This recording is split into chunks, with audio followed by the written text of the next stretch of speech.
Hello, Dr. Judith Zackson. Hi, Debbie. Good to see you Good to again. see you. Judith moved her practice home base here. She's a clinical psychologist working in very important areas, one of which is eating disorders. There's a lot of kids who go through the adolescent stage and even into their 20s who have identity issues, and food is a huge problem. And so we're going to talk about that today because I didn't realize just how big a problem it is. And I've had you back on this once before. So how you doing? I'm doing great. Thank you, Debbie. Good. I know you speak about this not only on this show, but nationally. Dr. Judith has been on many national television shows, and I watch you, and I'm always proud to see you, and I'm like, I know her. So how does a parent actually know there's something off with their kid with eating? Right. I think it's important for a parent to know first what their kid is experiencing at each stage.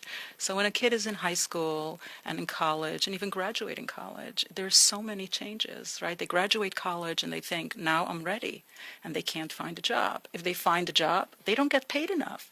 They can't even buy leather boots. And it just goes on, and they're used to a lifestyle in their parents' home, and they can't live that lifestyle, and it's really hard. So they have mixed messages, contradictions. You have to be grown up, but you can't. Your whole body is biologically programmed to have sex, to have kids, but you're really not ready to have kids. So you have these sea of changes and contradictions, and you're just wondering, who am I? Psychologically, if you struggle with weight or food-related things, you always in your head see yourself different than other people see you. So let's talk about college. What happens when kids go off to college? Often they gain a lot of weight. Some kids gain weight and some kids lose weight, depending where you are and what your personality is. So you go off to college, you're out of your parents' comforts, out of your bedroom, and you're there, and suddenly you have to navigate life. And for some kids, that's really difficult, and they have to think of, what do I want to major? Is this really who I am?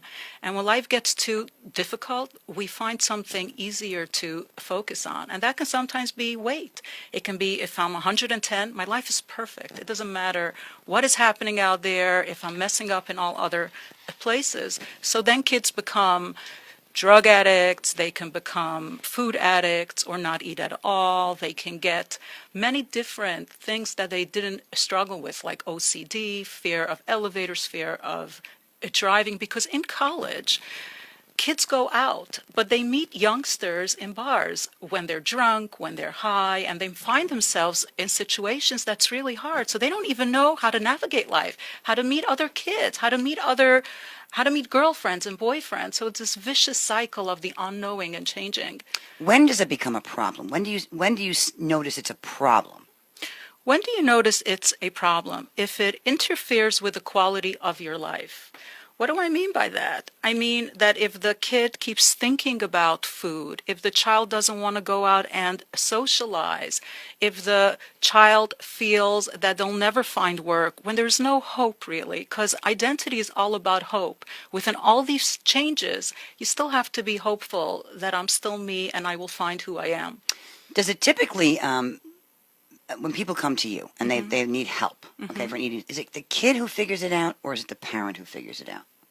That's a very good question. I think it's not either or. It can be both when they're both ready, meaning that when a parent understands what the child is going through, they can talk to them.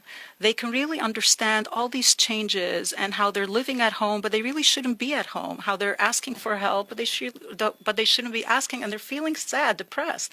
And at that point, when the parent feels that they really can't help them, that they're stuck, at that point, the parent introduces to get help.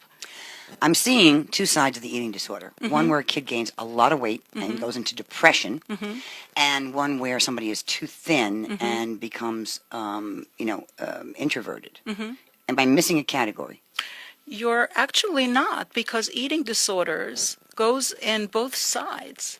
They're both disorders, whether you're obese, whether you're underweight. They're both, and you know what? College even encourages that. I have patients where they were taking a dance class and their teacher told them to lose 10 pounds, but they were ideal weight. Categories and labels are Right. another problem in this country for self-esteem. Absolutely. And I think weight and food and issues are always come back to self-esteem. I've seen a lot of people gain a ton of weight because they're depressed, and then they go so far out, they get so much more depressed, they can't even move. Do you see this? I do see this, but it's not about weight. What When is we it? eat, it's not about weight. It's about bigger issues. It's about this thing called life that's really messy and hard to figure out. Messy sucker. It Like is. sucker. And you wonder, who do I want to be? And it's really I'm still hard. trying to figure it out. Aren't you trying to figure it out? Well, I mean, do you ever figure out who you want to be? Do you ever really grow up? You, clinical psychologist, do you ever grow up in your head? You do, actually. When? It's a developmental phase. Oh my gosh, what am I getting there? You know what? For you, it's harder because for most people, it's hard. It's easier when you're third generation lawyers, when you're third generation country club people, when you're third generation, and then identity is not an issue. My parents were immigrants, so for me, I had to figure that out, and it was a very difficult journey. For you, your parents were different than you. I know you have your office in Greenwich, but you also have an office in New York City. Very private, I'm sure. Yes. So you don't people see people coming and going, like, you know, or is anybody intimidated about coming to see you? Absolutely not. Actually, I don't treat very sick people. I treat high-functioning adults who might have an eating issue, struggle with anxiety, and I feel that everybody benefits from 1 year of therapy just to know who you are and what you want to be. Is an eating disorder an anxiety disorder? It sure is. It's a form of anxiety because when we're struggling with big life issues, ambiguity brings anxiety. And then we find maladaptive ways of functioning. Nice word. Say that again. Maladaptive ways of functioning. How do you define maladaptive? Maladaptive is when it interferes with the quality of your life. It's not embracing life. It's just keeping you away. You don't socialize because of eating. You don't go out because of eating. You don't go look for work because you feel that your body image is off, or any other. You don't drive because you're really scared of it, but it's really